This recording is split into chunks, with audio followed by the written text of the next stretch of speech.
Dunia ini begitu besar, tapi aku hanya ingin kau tahu cintaku. Ujung pisau dengan lembut melewati pipi Elsa, dan sentuhannya yang sedingin es membuat wanita muda yang tidak sadar itu terbangun. Siapa itu? Dia merunduk ketakutan. Ruangan yang sangat gelap dan dia tidak bisa melihat apa-apa.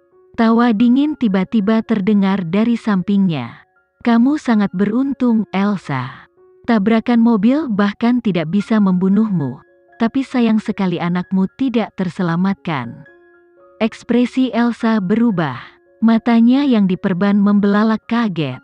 Itu kamu, Viana Nugroho? Viana duduk di tepi tempat tidur dan memainkan pisau tajam di tangannya. Dia mencemooh, kamu bodoh. Apakah kamu benar-benar mengira kecelakaan mobil itu musibah untukmu, Viana?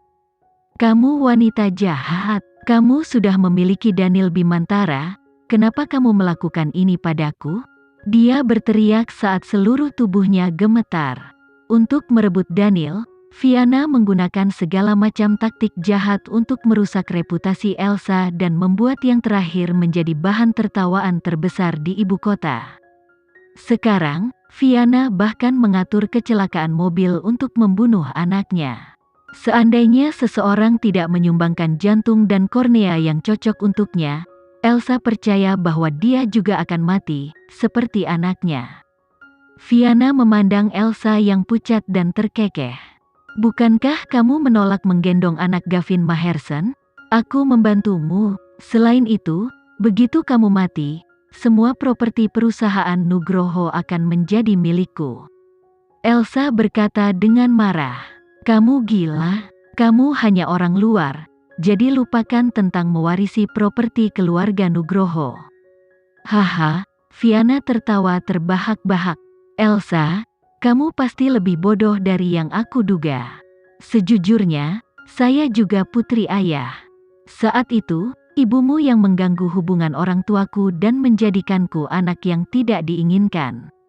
Elsa bingung dan dia terdiam setelah mendengar perkataan dari Viana. Bagaimana bisa? Viana menatap Elsa yang tertegun dan terus mengejek. Syukurlah, ibumu mendapatkan apa yang pantas dia dapatkan, dan pergi neraka bersama adikmu yang tak tahu malu itu.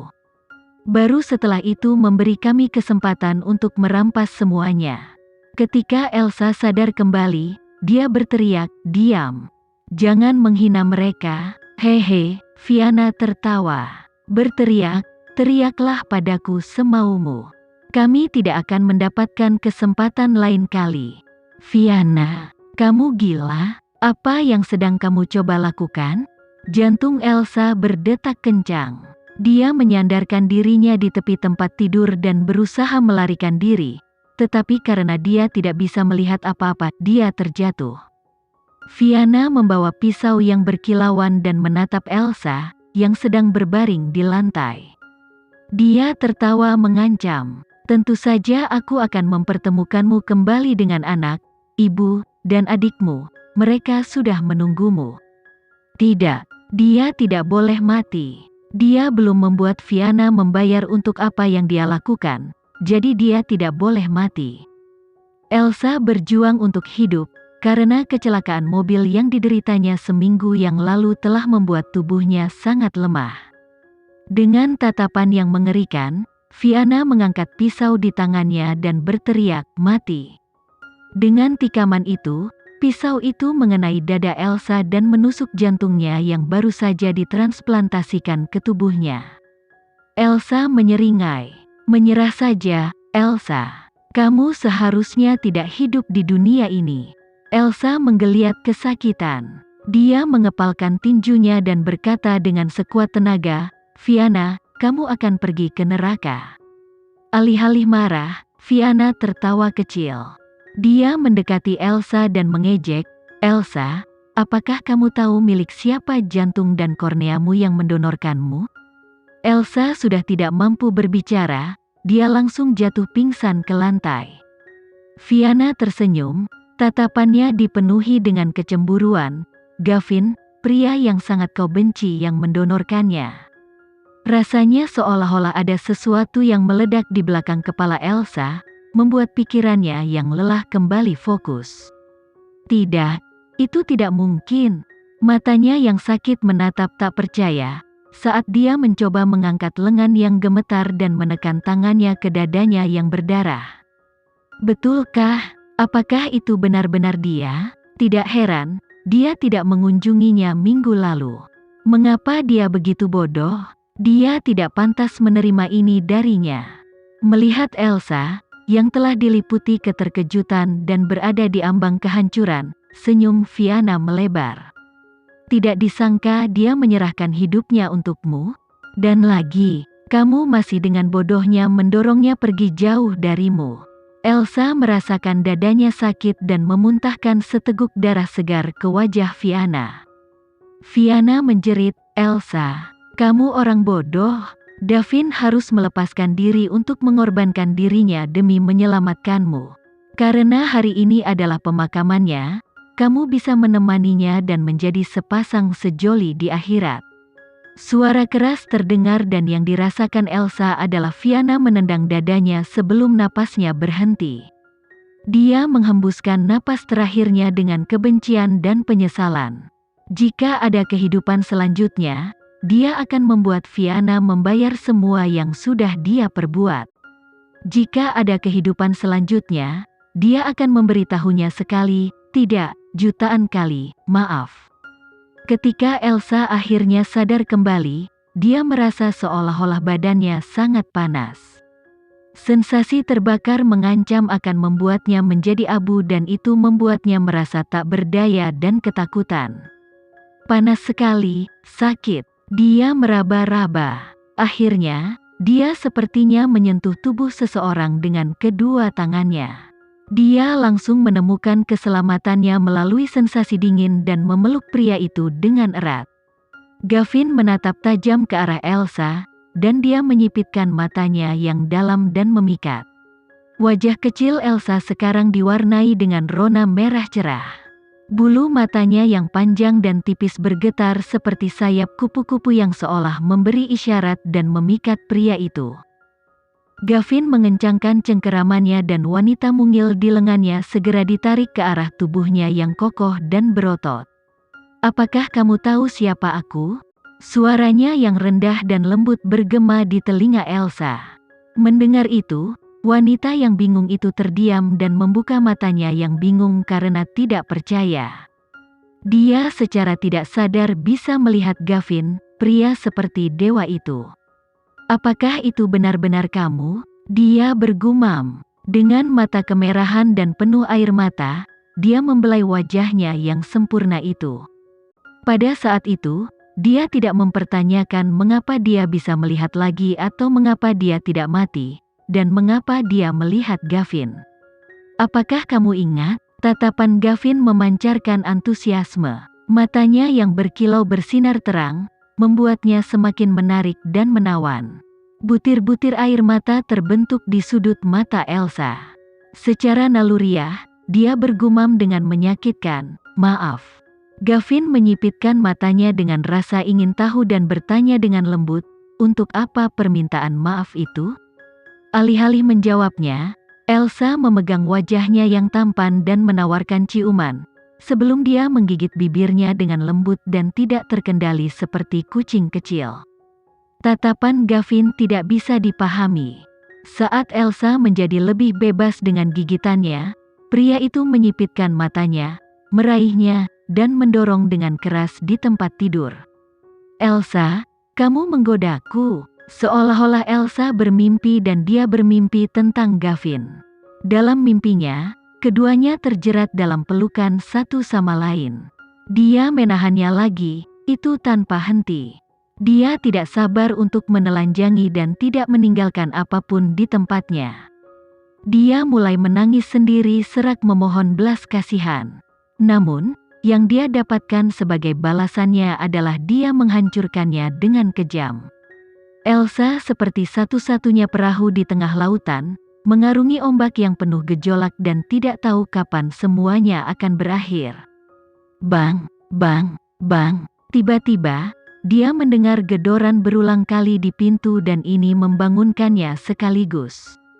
Dia merajut alisnya saat dia perlahan membuka matanya. Dia menyadari betapa sakit seluruh tubuhnya, terutama tenggorokannya yang luar biasa kering, dan pikirannya kosong. Saat cahaya memasuki matanya yang telah lama diselimuti kegelapan, dia terdiam. Apakah dia tidak mati? Kenapa dia bisa melihat sekarang? Di mana tempat ini? Dia mengerutkan kening dan berusaha keras untuk mengingat, tetapi pada saat itu, pintu kamar tidur ditendang dengan keras. Kemudian, sekelompok besar wartawan memenuhi ruangan. Suara klik yang memekakkan telinga terdengar saat mereka mengangkat kamera, dan mulai membentaknya dengan penuh semangat. Terkejut, Elsa dengan cepat menarik selimut saat dia mencoba bangun. Ketika dia melihat kerumunan sebelumnya, dia menjadi pucat. "Apa yang kamu lakukan? Siapa yang membiarkanmu masuk?" Dia secara naluriah menundukkan kepalanya dan mendorong kamera yang hampir menyentuh wajahnya. Tiba-tiba, seseorang menarik rambutnya begitu keras sehingga kekuatan yang luar biasa menariknya berdiri. Dia bahkan tidak punya waktu untuk berjuang sebelum pukulan keras terdengar. Sebuah tamparan mendarat di wajahnya yang pucat dan cantik. Elsa merasakan luka bakar di pipinya, dan kulit kepalanya juga sakit. Panik, dia meraih lengan yang menarik rambutnya dan menggigitnya. "Ah!"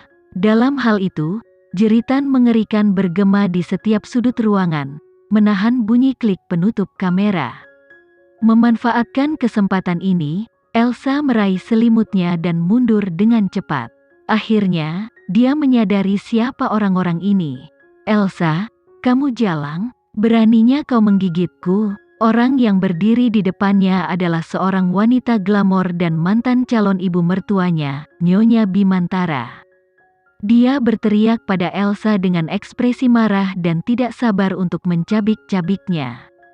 Di belakang Nyonya Bimantara, sekelompok besar reporter mengarahkan kamera mereka ke arahnya saat mereka terus memotret. Elsa kemudian merasakan ledakan di belakang pikirannya, dan matanya melebar karena ngeri dan tidak percaya seolah-olah dia baru saja melihat hantu.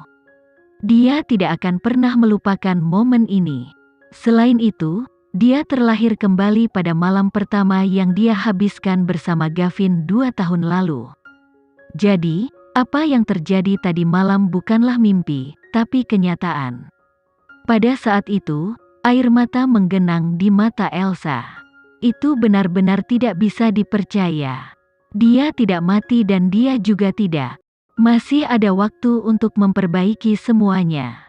"Elsa, dasar pelacur, tak tahu malu. Beraninya kamu menipu anakku dan tidur dengan pria lain. Keluarga kami pasti sangat sial bertemu orang sepertimu." Nyonya Bimantara meraung dengan sangat marah. Begitu dia mendengarnya, Elsa terdiam. Dia tidak lagi takut dan bingung. Sebaliknya, tatapannya mengeras dan aura pertahanan yang dingin menyelimuti dirinya. Dia menyipitkan matanya dan menatap Nyonya Bimantara sebelum dia mengejek.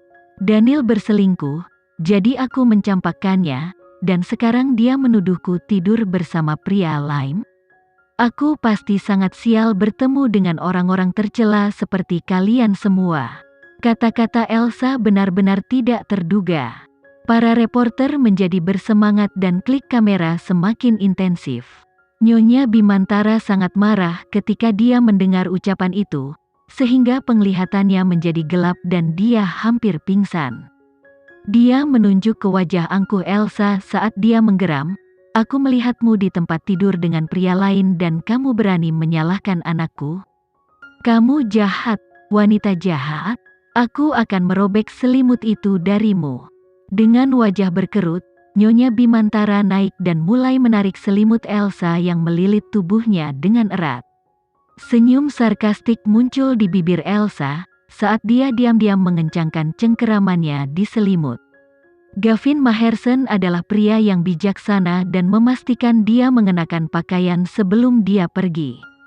Bingung, Nyonya Bimantara berteriak, "Aku akan menelanjangimu agar semua orang bisa melihat seperti apa dirimu." Ketika Nyonya Bimantara selesai berbicara, Elsa tiba-tiba melonggarkan cengkeramannya pada selimut. Begitu saja, Nyonya Bimantara kehilangan keseimbangan dan jatuh ke lantai bersama selimutnya. Nyonya Bimantara kesal saat selimut menutupi seluruh tubuhnya. Bagi para penonton, dia tampak seperti gumpalan raksasa tak berbentuk saat dia mengerang seperti babi betina. Sebaliknya, Elsa yang berada di tempat tidur mengenakan satu set piyama merah muda. Bukan itu yang diharapkan orang banyak. Pinggangku, bantu aku segera. Sakit sekali. Di bawah selimut, Nyonya Bimantara memegangi pinggangnya yang terkilir. Namun para wartawan begitu asyik memotret pemandangan itu, sehingga tidak ada yang peduli untuk membantunya. Elsa melirik Nyonya Mahendra dengan sinis, yang masih berjuang untuk bangun dari lantai. Kemudian, dia mengangkat dagunya dan berkata kepada para wartawan, "Karena media ada di sini, izinkan saya menjelaskan semuanya. Saya putus dengan Daniel kemarin. Dia takut saya akan membeberkan perselingkuhannya, jadi dia dan anaknya menjebakku untuk mempermalukan saya." "Elsa, omong kosong apa yang kamu semburkan?" Tiba-tiba, suara marah muncul dari belakang para wartawan. Saat Elsa mendengarnya, senyumnya melebar. Tatapannya sedingin es saat dia melihat pasangan berjalan ke arahnya. Dalam kehidupan sebelumnya, dia dibius oleh Fiana dan secara tidak sengaja melakukan hubungan suami istri dengan Gavin. Keesokan paginya, Nyonya Bimantara itu membawa segerombolan wartawan bersamanya untuk mengelilingi dan mempermalukannya. Saat itu, dia benar-benar percaya bahwa dialah yang mengkhianati hubungannya dengan Daniel. Dia terus-menerus menyalahkan dirinya sendiri dan membiarkan dirinya dimarahi. Pada akhirnya, dia memutuskan pertunangannya dengan dia.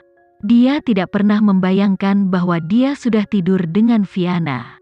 Merekalah yang berselingkuh, namun dialah yang jatuh dan menjadi lelucon terbesar di ibu kota.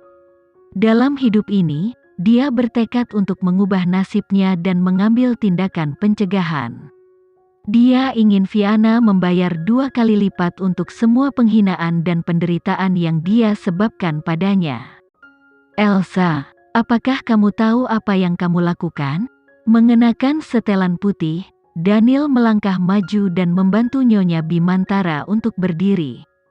Dia memandang Elsa, yang masih di tempat tidur, dengan kecewa. Setelah menemani Daniel, Fiana melirik adiknya dan mengejek. "Ya, Elsa, sudah cukup buruk kau selingkuh dan tidur dengan sembarang pria. Tapi lebih buruk lagi jika kau memperlakukan Bibi Bimantara seperti itu dan bahkan menuduh Daniel." Dengan tatapan mengejek, Elsa menatap Fiana yang berpakaian minim dan berkata dengan dingin, "Fiana, bagaimana kamu tahu apa yang aku katakan tidak benar?" Elsa biasa memanggil Fiana sebagai Kak, tapi hari ini dia memanggilnya dengan namanya. Saat itu, Fiana tidak bisa menahan cemberut dan menjawab dengan sedih, "Elsa, kamu masih berhubungan baik dengan Daniel di pesta ulang tahunku tadi malam. Sekarang, kamu menuduhnya. Saya tidak akan tahan untuk itu. Aku tidak setia. Suasana hati saya sedang buruk tadi malam dan terlalu banyak minum. Itulah mengapa saya menghabiskan malam di sini. Adapun kalian berdua, apakah itu mendebarkan tadi malam? Kamu mungkin juga telah merobek spraynya. Apakah itu benar, saudariku tersayang?" Semua orang terkejut dengan kata-kata Elsa. Belum lagi para reporter, tapi Daniel dan Fiana juga menatapnya dengan mata terbelalak dan kaget. Fiana wajahnya pucat dan suaranya melengking. "Elsa, apa yang kamu katakan itu?" Elsa menjawab, "Kamu tidak akan mengaku? Aku tidak melakukan apapun. Tidak ada yang terjadi antara Daniel dan aku. Jangan salahkan kami." "Menuduh? Saya akan membuktikan kepada semua orang apakah saya menuduh kalian berdua." Begitu Elsa mengatakan itu, dia melompat dari tempat tidur dengan cepat dan sebelum Fiana sempat bereaksi, dia mencengkeram kerah baju kakaknya dengan keras dan merobeknya. Dada Elsa segera terbuka di depan mata orang banyak. Cupang merah kebiruan menutupi kulitnya yang cerah, menunjukkan betapa bergairahnya malam sebelumnya. Perubahan peristiwa yang tiba-tiba ini memaksa para reporter untuk mengangkat kamera mereka dan mengambil foto seperti orang gila. Itu memang berita besar. Hanya setelah pakaian Viana dirobek, dia akhirnya bereaksi. Dengan wajah seputih seprai, dia menutupi dadanya dan berteriak, "Elsa, apa yang kamu lakukan?" Dengan kedua tangan, Elsa menarik bra Viana dan terkekeh. Apakah kamu mengacu pada dirimu sendiri? Sudah cukup buruk bahwa kamu merayu calon iparmu, tetapi lebih buruk lagi, kamu menuduh saudara perempuanmu berselingkuh. Viana terus memegang bra sambil menjerit. Dia takut Elsa akan merobeknya. Daniel hanya berhasil mendapatkan kembali ketenangannya pada saat itu. Nyatanya, dia tidak menyangka Elsa mengetahui perselingkuhannya dengan Viana. "Elsa, kamu pasti salah. Biarkan Viana pergi dan kita akan membicarakannya secara pribadi." Elsa mendengus. "Salah? Apa menurutmu aku idiot?" Kemudian, dengan tarikan yang kuat, bra Viana terlepas dari dadanya dengan suara keras. "Ah, Elsa, aku akan membunuhmu." Begitu pakaian Viana terbuka, para reporter bergegas maju. Tatapan Daniel menjadi gelap saat dia dengan cepat menarik Viana ke dalam pelukannya dan berteriak dengan marah, "Pergi! Berhenti memotretnya." Sayangnya, kata-katanya tidak didengar saat wartawan histeris mengambil gambar.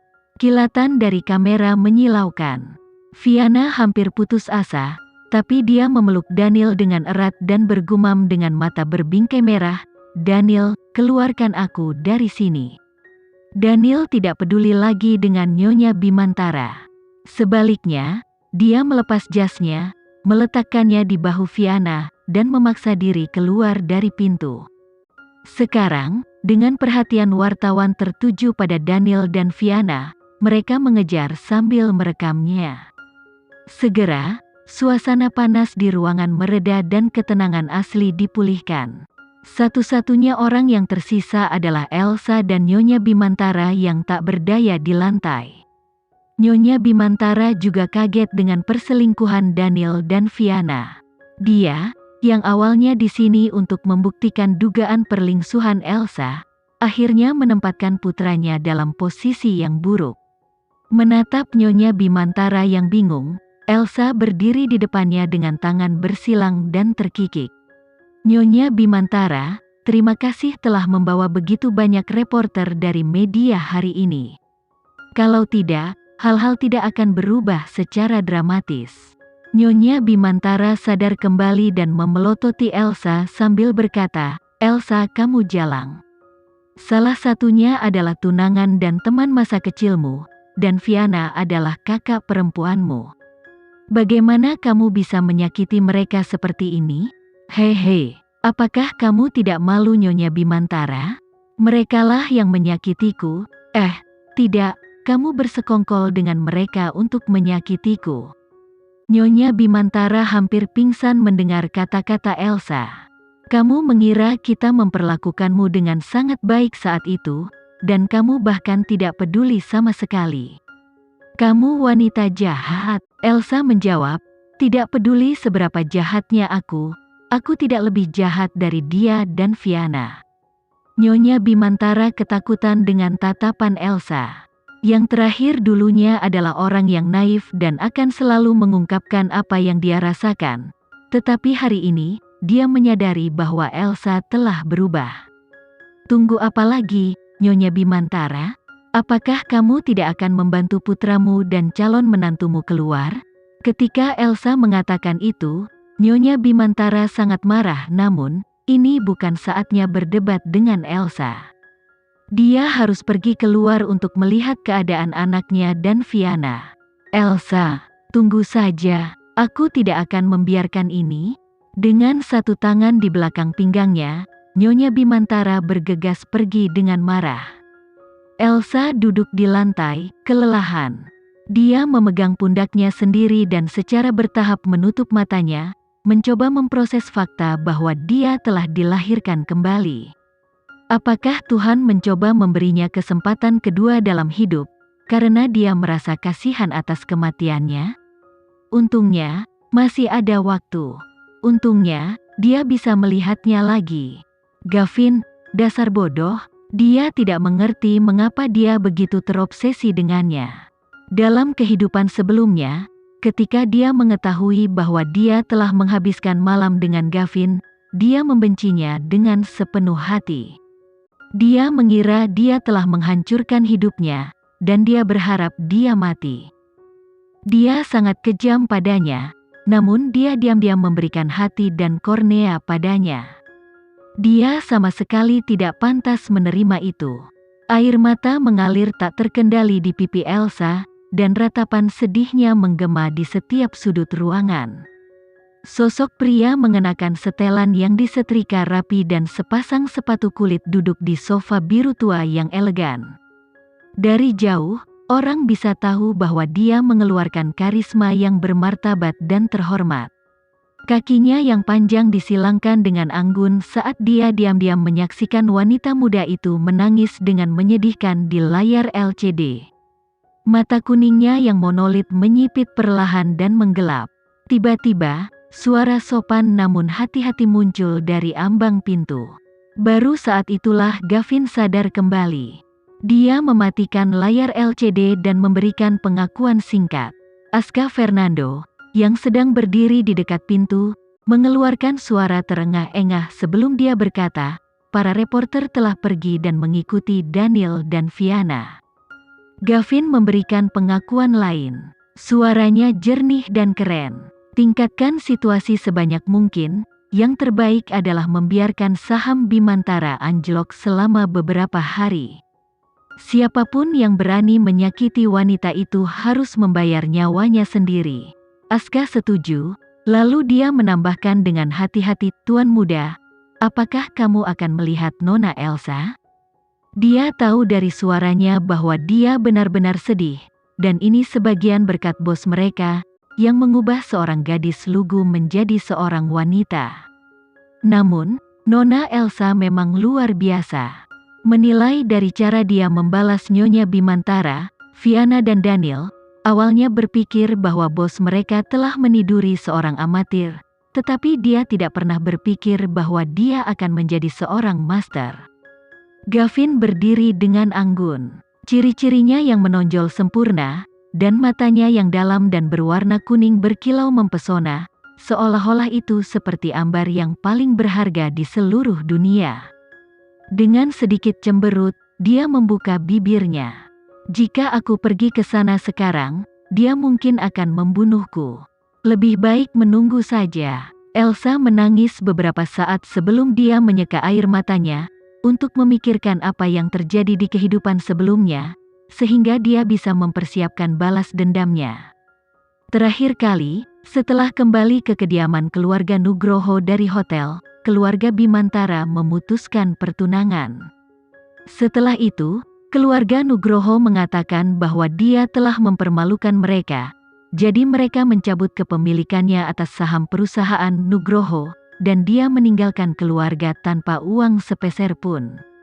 Reputasinya hancur dalam satu malam dan tidak ada yang tersisa atas namanya. Kemudian, ketika Gavin mengunjunginya dan ingin bertanggung jawab atas apa yang dia lakukan padanya, dia marah. Dia memukulnya, memarahinya, dan bahkan menyuruhnya mati. Sekarang, ketika dia merenungkannya, dia menyadari betapa bodohnya dia. Dia tidak pernah melihat fakta bahwa itu semua adalah rencana jahat Fianna. Memikirkan hal itu, dia perlahan bangkit dari lantai dan tatapannya mengeras. Jika Tuhan mengasihani dia dan ingin dia memulai kembali hidupnya, maka dia akan memastikan orang yang menyakitinya akan membayar 2 kali lipat. Dia ingin menggunakan darah Fianna untuk menghormati anaknya yang malang, dan dirinya sendiri yang meninggal di kehidupan sebelumnya. Pada saat Elsa mengumpulkan dirinya dan kembali ke keluarganya, berita tentang perselingkuhan antara Viana dan calon ipar laki-lakinya Daniel telah menyebar ke seluruh ibu kota dan menyebabkan keributan. Dia berdiri di luar gerbang kediaman keluarga Nugroho dan melihat mobil sport merah Viana. Ketika dia tiba di ambang pintu, dia mendengar tangisan Viana di dadala, "Mama." Elsa yang rendahan itu adalah wanita jahat. Dia merobek pakaian saya di depan para wartawan itu. Bagaimana saya bisa menunjukkan diri saya di depan umum sekarang? Aku ingin dia mati. Mata Elsa memancarkan kemilau yang mengancam ketika dia mendengar kata mati. Dengan itu, dia menyipitkan matanya dan memasuki rumah. Di ruang tamu yang berdekorasi gaya Eropa berdiri Viana, yang telah berganti pakaian dan menarik-narik ibunya, Diandra Maheswari, terisak. Elsa melihat sekeliling ruangan tapi Daniel tidak terlihat. Dia mungkin sedang berada di suatu tempat, berusaha mengarahkan para reporter ke tempat lain. Setelah menyadari bahwa Elsa sudah kembali ke rumah, Diandra berteriak, "Elsa, beraninya kamu pulang ke rumah ini?" Elsa menyeringai, "Ini rumah saya. Mengapa saya tidak berani kembali? Kamu melakukan ini pada Viana? Apa kau tidak malu? Hehe, Bibi Diandra. Apakah kamu sudah gila? Dialah yang mengkhianatiku dengan tidur bersama Daniel, dan kau ingin menyalahkanku? Aku bukan orang bodoh, jadi kenapa aku harus kasihan pada mereka?" Diandra gemetar karena marah. "Elsa, kamu berani mengatakan bahwa kamu tidak bersama pria lain tadi malam? Apakah kamu berani melepas pakaianmu dan biarkan kami memeriksamu?" Melihat ekspresi tekad Diandra, Elsa menyilangkan tangannya dan tertawa sinis. "Kamu pikir kamu siapa? Kamu hanya wanita lain yang merebut papaku. Siapamu untuk memeriksa saya? Elsa, kamu jalang?" Diandra membencinya ketika orang lain memanggilnya wanita lain, dan dia bahkan lebih membencinya ketika Elsa yang mengatakan itu, maka wajahnya berubah menjadi cemberut jelek.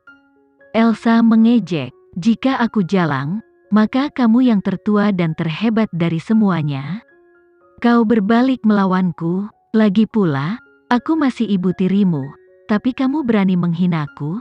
Aku akan menamparmu, saya akan merobek pakaianmu, dan mari kita lihat apakah pria lain akan tertarik padamu." Diandra menegur dan menyerbu ke arahnya dengan tangan terangkat. Elsa hanya mengejek dan sebelum tamparan Diandra bisa mengenai wajahnya, dia dengan cepat mencengkeram pergelangan tangan Diandra. Kemudian, tanpa ragu sedikit pun, dia mengangkat tangannya dan menamparkan keras Diandra.